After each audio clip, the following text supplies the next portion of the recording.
Et bonjour tout le monde. Ça fait un petit moment que je suis pas venue sur cette chaîne. Désolée pour ça, on va en parler dans cette vidéo.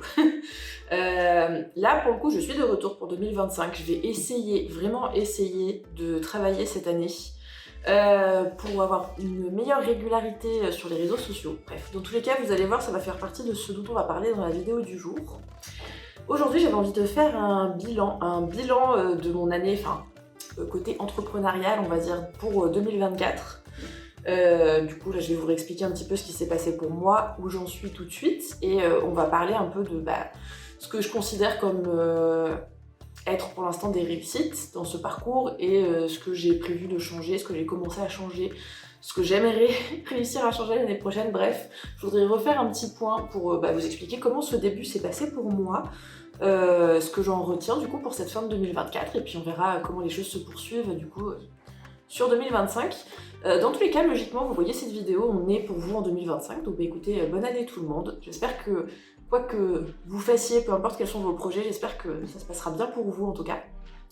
Et puis je vous propose de commencer déjà moi là par reprendre comment j'ai commencé l'entrepreneuriat en 2024 du coup. Alors, je crois en avoir déjà parlé. Dans la vidéo, je vous disais que je commençais ma boutique Etsy. Je vous la mets dans le petit i quelque part. Je vais essayer d'entrer un petit peu plus dans les détails pour ceux qui sont intéressés par l'entrepreneuriat, le fait de monter son entreprise, essayer de comprendre un petit peu comment ça se passe, surtout au début et surtout pour des gens... moi je vous le dis, je n'y connaissais rien du tout quand je me suis lancée, mais alors rien du tout. Alors en autodidacte en France ça se fait, mais bon c'est vrai que c'est un parcours qui est quand même un peu atypique et un peu semé d'embûches. Du coup je me dis quitte à faire, ça peut être intéressant qu'on reprenne comment moi j'ai fait ensemble, mais du coup sachez que deux parcours sont pas forcément exactement identiques et similaires, mais bon si je peux moi vous donner peut-être un ou deux petits conseils, ça, voilà, bon.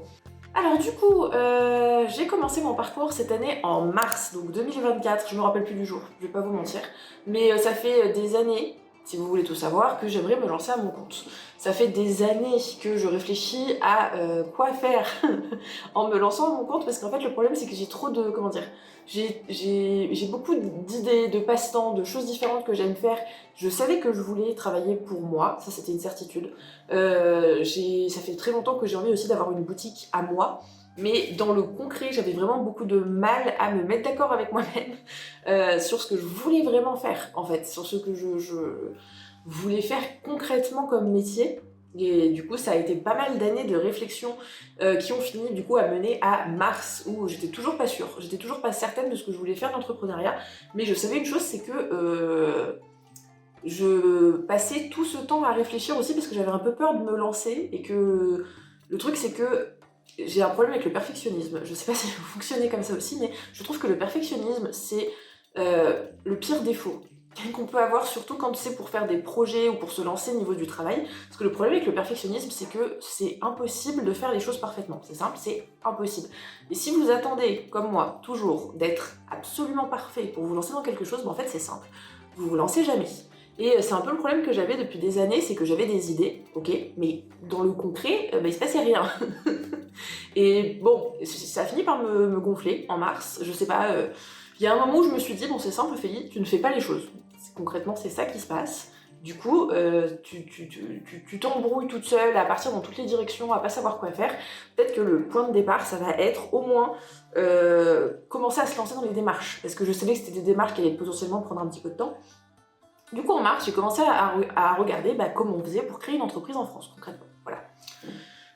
Ça n'a pas été très difficile à trouver, tout simplement parce que moi du coup je pouvais partir sur un parcours de micro-entreprise, et du coup clairement sachez que là j'ai une micro-entreprise, je ne connais que ça et je suis déjà pas sûre de tout ce que je dis sur la micro-entreprise. Potentiellement que je fais des bêtises et que j'ai mal fait certaines choses et que j'ai pas compris d'autres choses déjà, mais alors sur tous les autres statuts je me suis un peu renseignée, mais c'est compliqué, c'est vraiment compliqué. Donc franchement, si je peux vous donner déjà un premier conseil, renseignez-vous, et pas que par une personne, sur les spécificités des statuts, comment on calcule ses coûts, comment ça va marcher au niveau des charges, au niveau des impôts, tout ça. Renseignez-vous vraiment beaucoup, parce que il y a des choses qui vont vous aider sur internet, mais tout n'est pas clair. Et croyez-moi qu'on ne vous dira pas toujours tout sur les papiers qu'il faut donner, quand, comment. Vous n'aurez pas toujours toutes les informations, donc n'hésitez pas à faire beaucoup de recherches, vraiment beaucoup.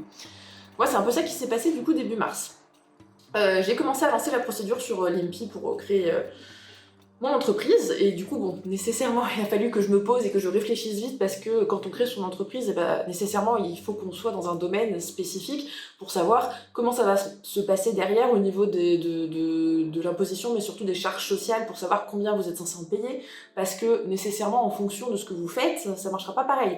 Si vous êtes comme moi dans de l'artisanat, vous n'allez pas payer la même chose que quelqu'un qui vend un service, par exemple. Enfin, vraiment, c'est des profils qui sont très différents, et du coup, c'est forcément important déjà d'avoir au moins la base de concrète. Donc c'est ça que j'ai commencé à faire personnellement là en début d'année.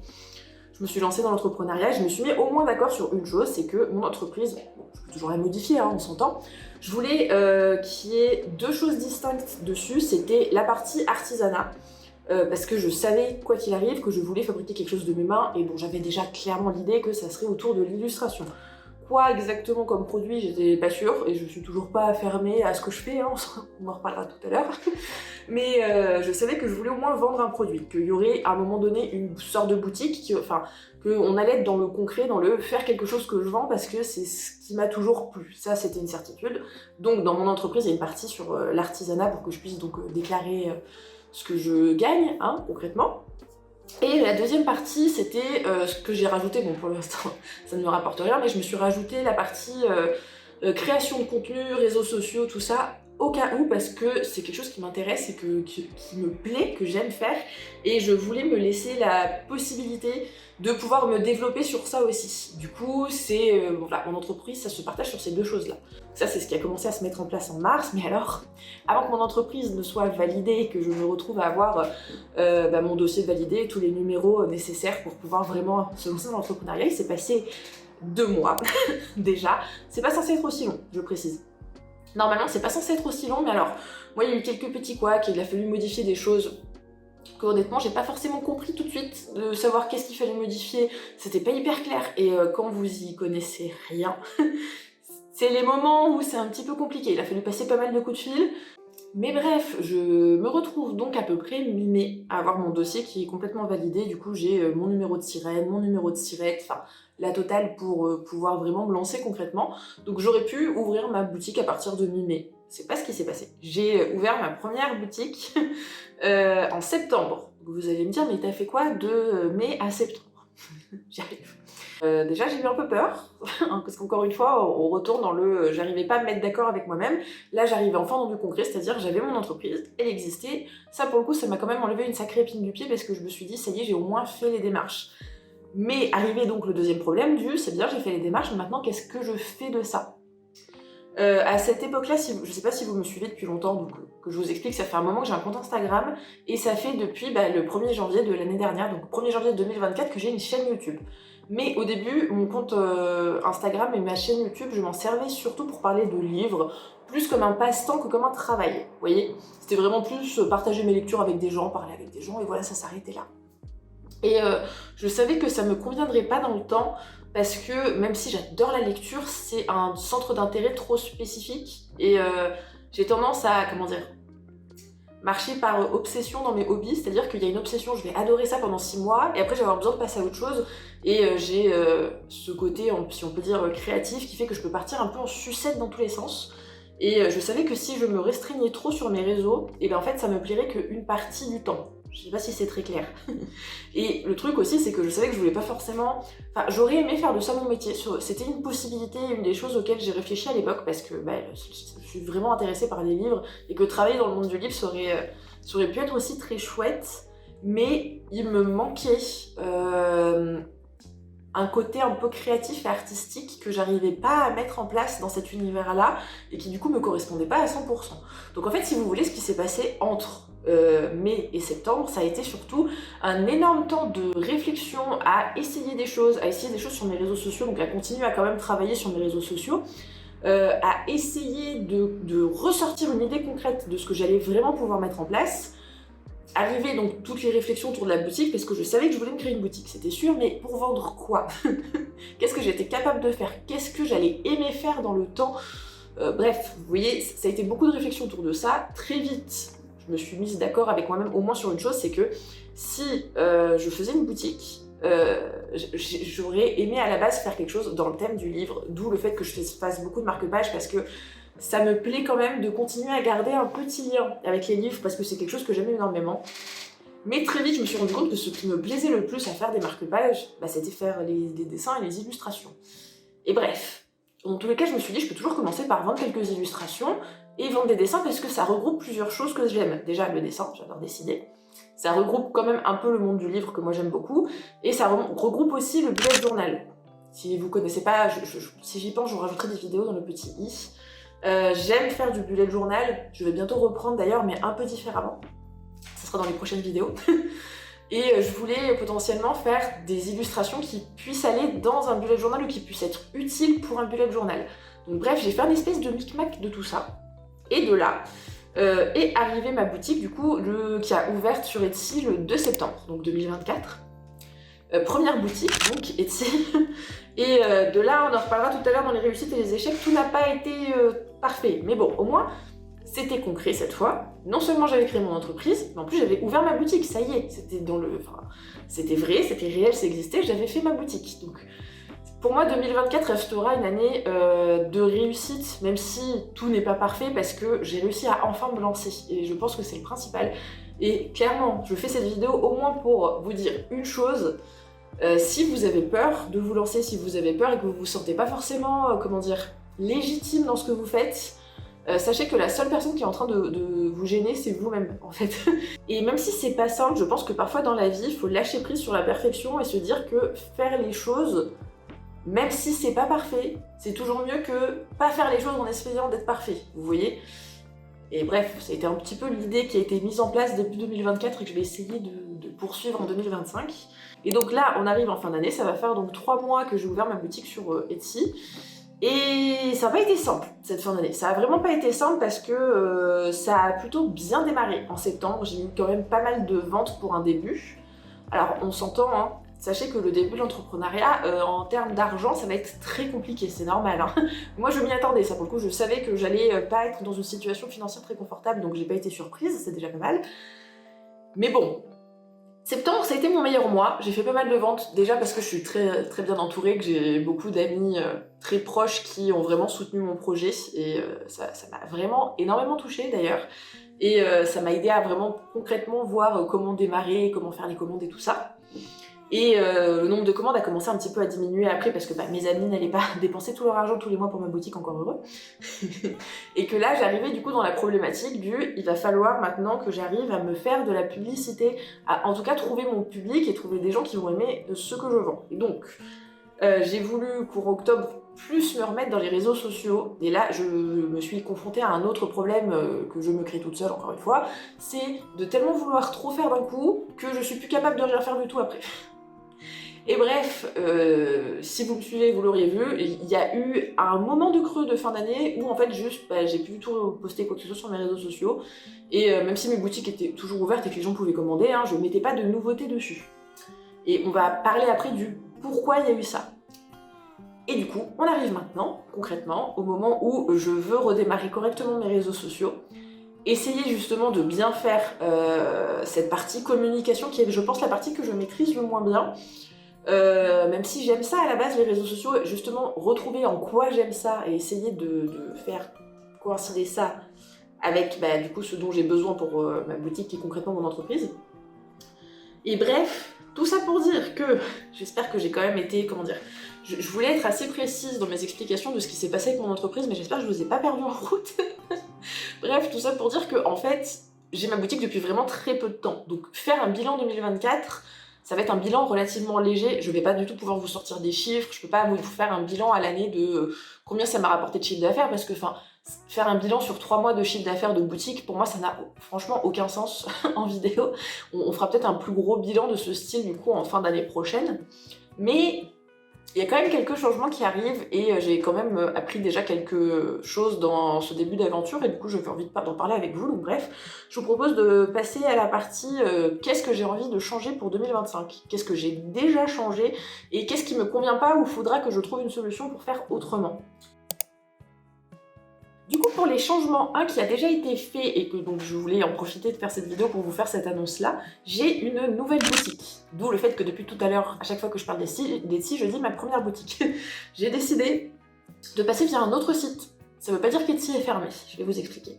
J'ai décidé de passer par Ko-fi. Je sais pas si vous connaissez le concept. Ko-fi, le principe à la base, c'est surtout un site de dons. Vous savez, c'est un peu le même principe que Patreon, que Tipeee, que ce genre de site-là. En gros, il y a un moyen de suivre des artistes, parce que sur Ko-fi, c'est quasiment que des artistes, de ce que j'ai vu, et de soutenir leur travail. Pour ce faire, il y a plusieurs biais. Soit vous pouvez juste vous abonner à leur compte, ça ne coûte absolument rien, et en fait, vous voyez, il y a une partie un petit peu blog, si je peux dire, où les artistes vous tiennent au courant de où ils en sont, de ce qu'ils font. Il y a une partie où vous pouvez faire des donations à partir de 1 €, et vous pouvez faire ça que ponctuellement ou tous les mois si ça vous fait plaisir, et ça permet de soutenir du coup la personne en face. On peut faire une partie shop, moi c'est ce qui m'intéressait, donc créer une boutique sur Ko-fi. Et bref, il y a quelques autres choses comme ça, par exemple, je crois qu'il y a un système d'abonnement mensuel. Je me suis pas encore intéressée à ça, je le ferai peut-être dans un futur plus ou moins proche, on verra. Mais il y a un système comme ça où vous pouvez vous abonner pour une certaine somme tous les mois, et tous les mois vous recevez des produits en fonction de ce que propose l'artiste, du coup. Bref, moi j'ai décidé de prendre Ko-fi parce que ce qui m'intéressait c'était surtout la partie boutique en ligne qui a comme énorme avantage par rapport à Etsy de ne quasiment rien coûter à l'artiste ou à l'entrepreneur qui est derrière ce compte-là. Parce que du coup, une des premières grosses difficultés que j'ai eues avec Etsy, ça a été de ne pas être capable de mettre des tarifs justes pour moi. Je m'explique. Etsy, c'est très connu, il y a beaucoup plus de gens qui sont dessus, et il y a cet attrait justement quand on veut se lancer dans une boutique du fait que Etsy sert à se faire aussi un peu de la publicité. Je dis bien un peu, hein, c'est pas magique non plus, mais vu qu'il y a plus de gens sur Etsy, qu'on peut vous trouver peut-être un peu plus facilement, moi c'était ce qui m'intéressait au début, cette idée de dire, bon ben voilà, je n'ai pas les connaissances pour me faire un site internet, j'ai pas encore assez de visibilité de toute façon pour que ça me rapporte de l'argent, donc autant peut-être essayer de passer par Etsy, et le système d'Etsy fera que peut-être je serai repérée plus facilement. Ça n'a pas marché, ça n'a pas fonctionné.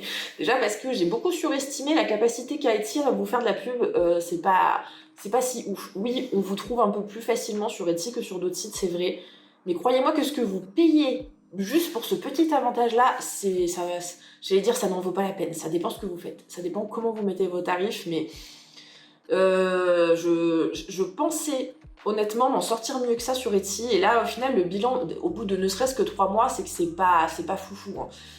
C'est pas foufou, pourquoi? Parce que Etsy prend des taxes mais énormes sur chaque vente, mais c'est un truc de fou, on se retrouve à payer honnêtement quasiment 25 à 30% de notre chiffre d'affaires directement à Etsy. C'est plus que ce que je paye de cotisations sociales et d'impôts, vous voyez le problème ou pas? Et le problème que j'ai eu moi avec mes tarifs, c'est qu'au début, j'avais tendance à beaucoup sous-estimer mon travail, avoir l'impression de pas forcément avoir une énorme plus-value, et surtout d'être obligée de beaucoup faire attention au prix du marché, et de mettre des prix en rapport avec le prix du marché plutôt qu'avec concrètement le travail que je mettais dedans. Et le souci avec cette logique-là, c'est que je me suis clairement sous-payée, voire pas payée, hein, soyons honnêtes. C'est-à-dire que sur mes premières commandes, j'ai très vite dû changer mes prix au bout de même pas un mois, parce qu'en fait, je me suis rendu compte que sur les marque-pages à l'unité, j'étais à perte. Voilà, tout simplement. J'avais pourtant pris en compte pas mal de choses, mais j'en avais oublié, parce que c'est un peu toujours comme ça au début, malheureusement. Et oui, j'avais calculé, franchement, si je devais être honnête avec vous, de base, il me semblait avoir calculé que j'avais 50 centimes de marge pour la vente d'un seul marque-page. C'est ridicule. C'est ridicule, 50 centimes de marge sur un marque-page. Enfin, comment vivre de ça? Je comptais sur le fait que les gens prendraient peut-être des lots, et sur les lots, j'avais une meilleure marge, mais même, c'était... Comparé au travail que je mets dedans, à la qualité des produits que j'achète et que j'investis pour ma boutique pour avoir cette certaine qualité de marque française et tout ça, c'était bien trop peu. En fait, j'avais pas de quoi du tout me payer moi. J'avais vraiment que, en fait, c'est simple, la vente de mes produits me permettait que de continuer à racheter ce qu'il fallait pour recréer des produits. Donc en fait, je travaillais gratuitement. Bref, ça n'allait pas du tout. Donc il y a déjà eu une première réflexion où j'ai un tout petit peu augmenté mes prix, mais même je me suis vite rendu compte en fin d'année que je travaillais dans le vide. Enfin, concrètement, c'est ça que ça veut dire. Et que ça m'allait pas, que ça ne me convenait pas de donner autant d'argent à Etsy pour voir l'avantage que moi j'en tirais. En tout cas, ça n'a pas de sens. Du coup, voilà. Donc, en solution concrètes pour l'instant, ça reste un test, on verra dans l'année prochaine comment ça se passe. J'ai voulu utiliser Ko-fi parce que Ko-fi, je suis pas du tout payée pour vous parler de ça, hein. Moi je vous en parle parce qu'il y a ma boutique dessus, c'est tout. Ko-fi, on peut choisir, et c'est même pas obligatoire, de leur donner 5% de notre chiffre d'affaires en dehors des dons. Les dons ils prennent rien du tout, voilà. Les dons c'est vraiment que pour l'artiste, ça je trouve c'est super. Et en dehors des dons, du coup, c'est 5% de notre chiffre d'affaires, ça nous permet d'avoir quelques modifications pour mettre les couleurs qu'on veut sur notre blog, sur notre page et tout ça. Donc moi, j'ai quand même choisi de prendre ces 5%, mais je veux dire, à un moment, il faut comparer les choses. 5% pour Ko-fi, pour un site qui est quasiment gratuit ou qui pourrait être gratuit si vous en avez envie, par rapport à Etsy, qui est, je trouve, plus difficile à prendre en main en plus. Pour pouvoir utiliser Etsy, il faut payer 13 €, je crois, pour ouvrir sa boutique maintenant. Enfin, c'est pas comme si c'était énorme, mais c'est juste le principe. On paye pour une plateforme qui est moins facile à prendre en main, pour qu'au final, ils prennent des taxes sur ce qu'on vend qui sont énormes, pour même pas avoir tant de publicité que ça. Donc, bref, je me suis dit que ce serait plus intéressant d'essayer de passer par Ko-fi. Pour autant, j'ai pas fermé ma boutique Etsy. Quitte à avoir payé, je vous avoue que j'ai envie de quand même profiter des avantages d'Etsy, c'est-à-dire m'en servir pour me faire de la pub, en espérant que les gens potentiellement tombent sur ma boutique dessus et aillent voir ce que je fais ailleurs, sur mes réseaux sociaux et tout ça, et que potentiellement ça me trouve une certaine clientèle, on va dire. Du coup, ce que j'ai fait, comme ça je préfère être transparente avec vous, je vous préviens ici, vous avez tous les liens en barre de description si vous voulez aller voir ce que je fais. Et si vous avez envie de commander en passant par mes boutiques, je vous conseille fortement de passer par Ko-fi, tout simplement parce que du coup, pour compenser la marge d'Etsy qui est monstrueuse, j'ai décidé de tout simplement augmenter mes prix, là à un prix qui est, je trouve, raisonnable, c'est-à-dire que j'ai vraiment pris en compte tout ce que je dépensais et je me suis rajouté, j'ai prévu une marge pour me payer pour mon travail qui est déjà pas énorme non plus, mais au moins je suis payée pour mon travail, donc je pense que c'est quand même important. Et du coup, Etsy, mes produits sont la plupart du temps plus chers dessus que sur Ko-fi, parce que je prends en compte le fait que ça me coûte plus d'argent de vendre via Etsy. Du coup, si vous avez envie d'acheter mes produits, passez par Ko-fi, vous y gagnerez. C'est voilà, tout ce que j'ai à dire. Après, si vous avez peur de pas connaître ce site-là, vous pouvez vous renseigner, il est très sécurisé, hein, mais si vraiment vous avez envie de passer par Etsy, allez-y. Mais du coup, voilà, je vous préviens, c'est un petit peu plus cher parce que faut bien que ça me rapporte aussi des sous dans l'histoire. Voilà. Ensuite, un autre changement que je suis en train de mettre en place doucement, j'aimerais qu'on parle un peu de mes réseaux sociaux. Donc, je sais pas si vous me suivez peut-être que sur YouTube. Pour reprendre, moi j'ai un compte Instagram, c'est par là que j'ai commencé. J'ai du coup cette chaîne YouTube. J'ai aussi une page Facebook, mais alors je vais pas vous mentir, la page Facebook, je galère vraiment à trouver des gens dessus. J'ai l'impression que, comment dire, c'est peut-être pas exactement pour les gens que je recherche moi, Facebook, ou alors je suis pas encore tombée sur les bons endroits, mais j'ai beaucoup plus de mal à comprendre comment ce réseau-là fonctionne, qu'est-ce que je suis censée publier quand, enfin, je trouve que Facebook c'est un peu flou, donc je fais une page Facebook parce que tout le monde dit que pour avoir de la visibilité c'est le mieux, mais alors très franchement, moi dans le concret, c'est pas vrai, mais bon, je vais persister un petit peu, on verra. Donc pour l'instant, je me concentre sur ces trois choses-là, surtout Instagram et YouTube du coup. Mes réseaux sociaux, à la base, ça me servait plutôt à partager des passions et à m'amuser. Et à l'époque où c'était ça, où vraiment juste je partageais des passions et je m'amusais, j'arrivais à être relativement régulière. Je dis relativement parce que j'ai toujours tendance à être quelqu'un d'un peu excessif. Et qu'il y a des périodes où je me dis, je vais publier une vidéo tous les jours, faire 10 000 contenus, faire plein de choses dans tous les sens et tout, parce que je suis motivée. Sauf que je me fatigue à faire ça, parce que c'est pas une bonne idée de vouloir trop en faire, et ça c'est valable dans tous les domaines. Et le problème quand je me fatigue, c'est qu'arrive à un stade où je ne peux plus. C'est-à-dire que je vais être capable de tenir ce rythme-là pendant un certain temps, mais que quand j'arriverai au stade où je peux plus plus du tout. Donc même revenir à un rythme normal, je vais pas y arriver, et pendant quelques semaines, je vais plus rien faire du tout. Et ça, sachez que les algorithmes, ils aiment pas ça du tout. Pas ça du tout. Je pense qu'il vaut bien mieux, surtout sur Instagram, être régulier, quitte à moins en faire, mais à être régulier, que être très très présent, mais que par période. Ça c'est pas une bonne idée. Donc c'est le changement que j'aimerais mettre en place là, c'est réussir à retrouver une régularité, mais une régularité que je suis capable de tenir dans le temps, qui n'altère pas ma santé ni physique ni mentale, ça serait cool. Donc là, je suis en train de mettre en place quelques petits trucs, du genre, vous verrez sur mon Instagram que j'ai mis une limite de temps où le soir je réponds plus et je ne regarde plus ce qui se passe, comme ça j'ai des moments de déconnexion tous les jours, c'est important. Mais j'aimerais quand même reprendre tout ça parce que moi, les réseaux sociaux, ça devient hyper important avec ce que je fais, c'est le moyen de me faire connaître. C'est le moyen de montrer ce que je fais, c'est le moyen de trouver des gens qui vont peut-être apprécier mon travail, qui auront peut-être envie de passer par ma boutique. c'est mon moyen de communiquer en fait, c'est ma communication. C'est hyper important que je me mette un peu plus au point sur ça, mais j'ai besoin, je pense, de retrouver de la passion dans ce que je fais. Parce que là, ce qui a fini, moi, de me cramer, qui a fait que du coup, j'ai pas du tout été présente sur les réseaux sociaux pendant quoi, 1 mois et demi, peut-être 2 mois sur la fin d'année, c'est que j'ai voulu rendre ça trop pro, quitte à oublier ce que j'aimais à la base. Et ça, je pense que c'est vraiment la pire idée.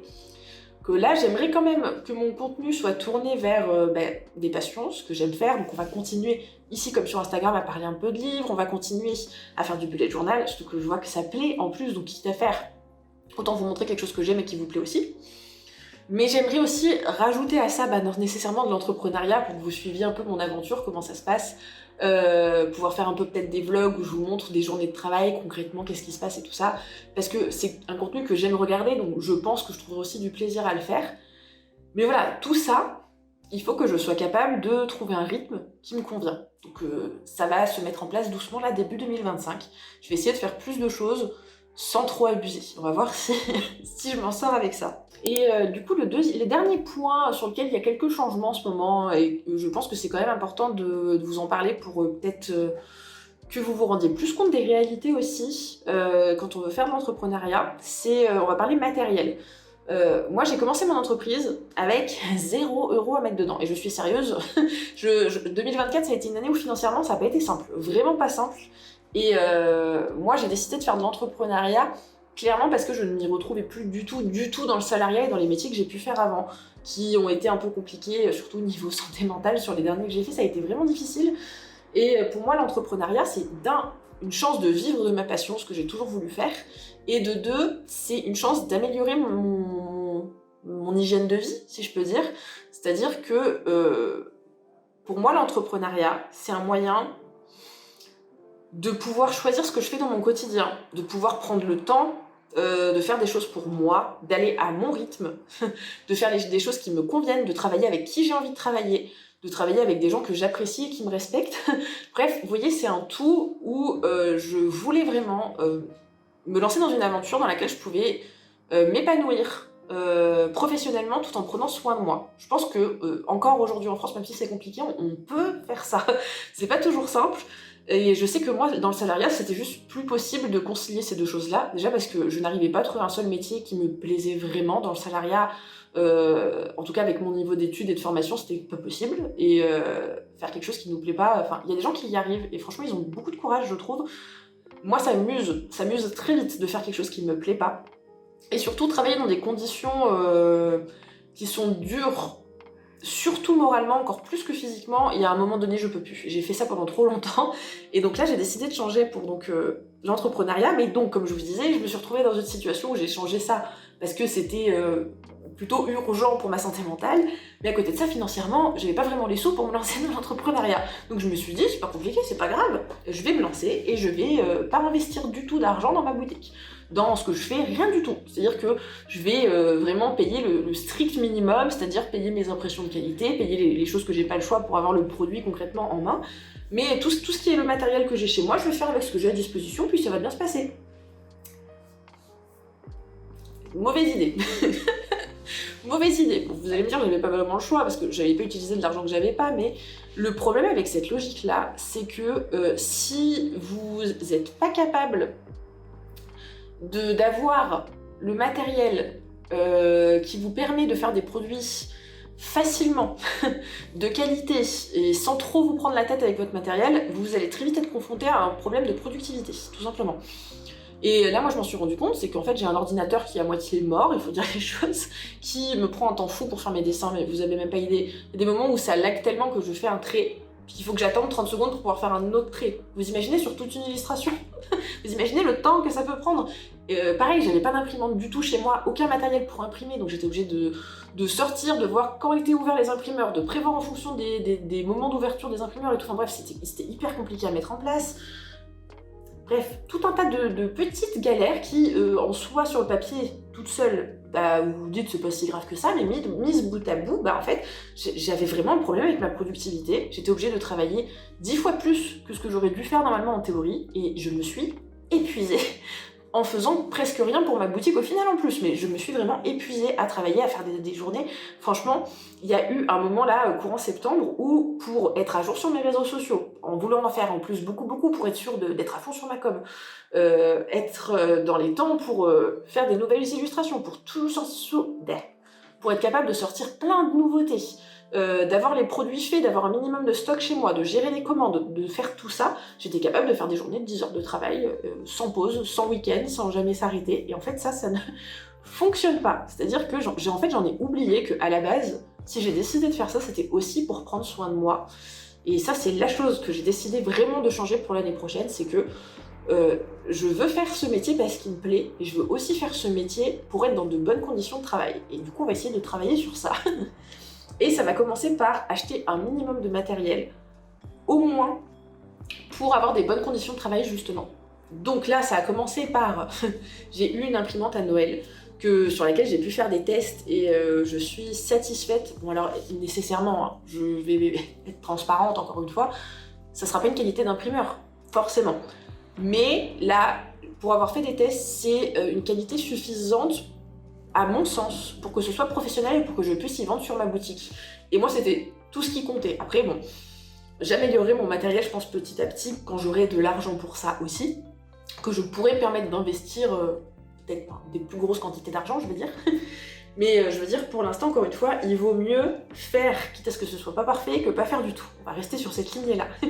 Et deuxième chose sur laquelle je vais investir là, dès le début d'année, dès que j'aurai mes prochains sous, quitte à prendre un paiement plusieurs fois et avoir quelques mois à se serrer la ceinture, c'est pas grave, on va le faire quand même. J'aimerais avoir une tablette graphique avec un écran pour pouvoir dessiner dessus, pour que je puisse gagner du temps et travailler confortablement. Parce que là, je vous assure que mon système avec mon ordi et ma tablette graphique, qui sont deux antiquités, qui marchent pas, c'est plus possible, c'est juste plus possible. Je me rends compte là, j'en suis à un stade où j'ai même plus envie de faire des dessins, alors que c'est censé être la partie qui me plaît le plus dans mon travail. Donc, je vais investir dans une tablette. Si je vous dis tout ça, c'est pour vous dire que si vous vous lancez à votre compte, n'oubliez pas que c'est vous qui allez devoir tout gérer. C'est-à-dire que vous allez devoir faire plein de métiers différents en même temps. Il n'y aura personne pour vous filer un coup de main, c'est-à-dire que vous allez devoir être sur tous les fronts en même temps. Il faut que vous trouviez un moyen de vous faciliter un minimum les choses. Et l'investissement ne peut pas toujours se le permettre, mais essayez au moins de réfléchir à qu'est-ce qui va être vraiment nécessaire. Et ça, même si ça peut faire un peu mal au début de dépenser de l'argent pour sa boutique, j'ai l'impression que c'est nécessaire pour réussir à démarrer au moins un petit peu. Vous voyez, donc ça va être les derniers changements pour l'année prochaine. Ensuite, on va arriver à la partie qui est un peu plus positive, un peu plus joyeuse. Je dis ça, même dans les changements, je trouve que ça reste quand même relativement positif parce que c'est une expérience. C'est très nouveau pour moi, mais ça reste plaisant d'être dans cet univers que je connais pas du tout, mais que j'apprends à connaître un petit peu tous les jours. Mais quand même dans les réussites, parce qu'il y en a sur cette année-là, déjà la grande réussite de 2024, encore une fois, ça va être de m'être lancée. Je suis très contente d'avoir passé ce cap-là. Je suis très contente de voir que ça plaît. C'est-à-dire que, comme je vous ai dit, j'ai déjà eu quand même quelques ventes, plus que ce à quoi je m'attendais. Je m'attendais honnêtement à avoir les quelques premiers mois de ma boutique à avoir 0 vente. Et ça m'aurait pas choqué ni surprise, hein. Je pense qu'il y a beaucoup d'entrepreneurs, quand ils se lancent dans la vente, où c'est exactement ça qui se passe. Et c'est logique, d'une certaine manière. Et là, non seulement j'ai eu des ventes, bon, je vous dis, d'amis, de personnes de ma famille, mais j'ai aussi des ventes de gens que je ne connaissais pas. Donc ça montre que ça plaît quand même à certaines personnes, et ça donne du sens à son travail, tout de suite. Puis au-delà de la vente, je me rends compte que je suis quand même suivie par des gens qui sont intéressés par ce que je fais. Que ce soit sur Instagram ou ici sur YouTube, il y a des gens qui suivent toutes mes vidéos, il y a des gens qui m'envoient des messages privés pour discuter avec moi, il y a des gens qui sont toujours là, qui like mes stories, il y a des gens qui repartagent des choses dans leurs stories, qui repartagent des choses à leurs amis pour leur montrer ce que je fais. Et je trouve ça extrêmement gratifiant de me rendre compte qu'en fait, ce que je fais, il y a des gens à qui ça plaît, il y a des gens qui vont suivre, et il y a des gens qui restent là même si j'évolue, même si je change un petit peu ce que je vous montre sur mes réseaux sociaux. Et bref, ça pour moi, ça restera la grosse réussite de 2024. Et c'est ce qui me fait me dire que, vous savez, c'est pas toujours simple, surtout dans l'art, de gérer le syndrome de l'imposteur. Moi, personnellement, je fais clairement partie des gens qui passe mon temps à me remettre en question, à avoir l'impression de ne pas être forcément à ma place, de ne pas être la plus qualifiée, de ne pas être celle qui dessine le mieux, de ne pas avoir la meilleure plus-value sur les vidéos, sur ce que je vous montre. Et il y a plein de moments où je me dis que peut-être j'aurais pas dû me lancer et que peut-être je suis pas à ma place ici. Et en fait, c'est tellement dommage de parfois se mettre des bâtons dans les roues en ayant l'impression que ce qu'on fait, ça va pas plaire. Parce qu'en fait, c'est pas à vous de décider si ce que vous faites, ça va plaire ou pas. Surtout dans quelque chose comme ça qui est professionnel, où vous proposez un service, où vous proposez des produits. Ce qui compte, c'est pas que ça vous plaise nécessairement parfaitement à vous, c'est que ça plaise suffisamment à d'autres personnes pour qu'ils achètent. Vous voyez ? Et du coup, j'essaye personnellement de lutter un peu sur ce syndrome de l'imposteur-là en me disant, je mets le couteau sous la gorge de personne. J'oblige personne à acheter mes produits. S'il y a des gens qui trouvent que mes illustrations sont suffisamment bien pour les acheter, juste, c'est qu'elles sont suffisamment bien pour être achetées au moins par ces personnes-là, et c'est suffisant d'une certaine manière, non ? Donc bref, si vous faites partie un peu de cette catégorie de personnes aussi qui doutez beaucoup de votre capacité à faire les choses, de qui vous êtes, enfin, toutes ces choses-là, sachez que, certes, les gens apprécieront pas tous votre travail, ça reste aussi la réalité, les gens vous aimeront pas tous, mais c'est pas grave parce que il y aura quand même toujours des gens qui seront là et qui apprécieront ce que vous faites, et c'est plus ça qui est important à regarder, je pense. Voilà. Enfin bref, beaucoup de blabla, et j'aimerais quand même juste faire un petit bilan du coup de ce qu'aurait été 2024. Ça aura été une année riche en nouveautés, en apprentissage aussi, parce que croyez-moi que vous avez intérêt d'aimer apprendre de nouvelles choses quand vous faites de l'entrepreneuriat, parce qu'il y a toujours des choses à gérer qui vous surprennent, ou des choses auxquelles vous vous attendiez pas et sur lesquelles il va falloir très vite trouver des solutions, vite apprendre des choses et tout ça, donc il faut quand même aimer être multitâche, si je peux dire. Mais ça reste un parcours, j'ai aucun regret de m'être lancée là-dedans. Et surtout, je suis hyper heureuse d'arriver fin 2024 et de pouvoir me dire que j'ai trouvé ce que je voulais faire de ma vie. Ça restera peut-être pas nécessairement une boutique qui vend des marque-pages. Ce que je sais que je veux faire de ma vie actuellement, c'est vivre de mes créations. C'est-à-dire faire des choses de mes mains, les vendre et vivre de ça. En partie, c'est-à-dire que je serais aussi très satisfaite si dans quelques années j'étais capable de vivre en partie de ce que je crée, et en partie par exemple de ma création de contenu. C'est aussi quelque chose que j'aime beaucoup faire, et le jour où j'arriverai à tirer un revenu de ça, honnêtement je serai très heureuse, mais je sais que, je sais que je suis sur la bonne voie. C'est ça le bilan de 2024, c'est que même s'il y a des choses qui vont évoluer, c'est sûr, là par exemple j'ai envie de faire un peu moins de marque-page et peut-être plus d'illustrations de vrais objets de déco.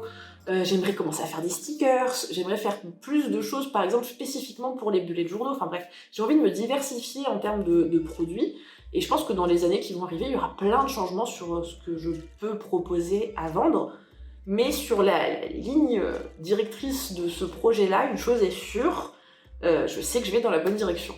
Voilà, c'est déjà bien. Bref, j'ai hâte d'être à l'année prochaine, de pouvoir mettre en place quelques petites nouveautés. Si ça vous intéresse, encore une fois, tous les liens pour me suivre, c'est tout en description. Je vais vous mettre tous mes réseaux sociaux, les liens de mes différentes boutiques si vous voulez aller voir un peu les deux, un peu ce que je propose, quel type de produit j'ai. Et dans tous les cas, nous on va se retrouver très bientôt, je suppose pour une vidéo bullet, parce que j'aimerais bien vous montrer la mise en page de janvier 2025 et carrément du début d'année 2025 aussi. Et puis bref, voilà, j'espère que la vidéo vous aura plu. Ça sort un petit peu du style de vidéo que je fais habituellement, mais je pense que c'était important de reprendre un peu avec vous où j'en étais et où je vais, voilà. J'espère que ça vous aura intéressé. Si vous avez des questions sur mon parcours ou plus globalement sur l'entrepreneuriat, n'hésitez pas, je saurais peut-être pas répondre, je préfère prévenir, mais je pense qu'on peut s'entraider sur un parcours un petit peu spécifique, et je sais que j'apprécie de pouvoir moi poser la question à d'autres entrepreneurs, donc je me dis quitte à faire, autant faire la même chose ici. Si vous avez des questions, si vous hésitez à vous lancer, si vous avez envie de partager votre expérience autour de ça, si vous êtes aussi entrepreneur et que vous voulez parler de ça, n'hésitez pas en commentaire, moi je vous attends, je réponds toujours, sachez-le. Et bref, dans tous les cas, encore une fois je vous souhaite bonne année, et je vous dis à bientôt pour la prochaine vidéo.